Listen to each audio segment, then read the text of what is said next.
There are a couple of different team meetings that are essential for healthy scaling of an organization. But one of them is by far the most important, and that's the Daily Huddle. In fact, it was actually John D. Rockefeller who first turned me on to this idea. He was 20 with his brother and the three guys that helped him start the company, and they would walk to work together in the morning and at the end of the day walk home. And they realized that almost all the important decisions got made during those daily walks, not during the other 18 hours.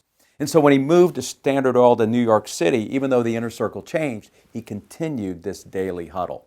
What I find interesting, 100 years later, the late Steve Jobs did exactly the same thing at Apple. Understanding design was critical to Apple's success, he and Jonathan Ives had lunch every day.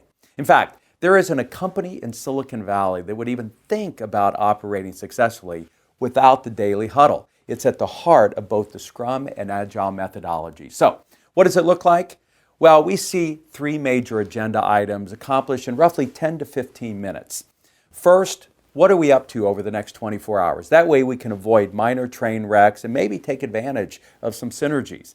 Number two, there should be some KPIs associated with your accomplishment, percent complete, dollars spent, so that we have a good sense of what the numbers are. And if I'm seeing every day, I'm going to see those patterns and trends much quicker.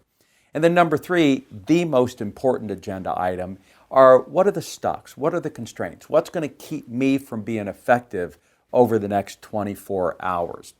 And at the heart of this meeting success is understanding that if you want to move faster, you need to pulse faster and communicate much more frequently. Now, what is the main reason the daily huddle fails? In one word, generalities. If I'm going to ask somebody, hey, what are you up to? They're like, well, look, I'm in some meetings, I'm talking to some customers, I'm doing email, same thing I did yesterday. This thing's going to die quickly.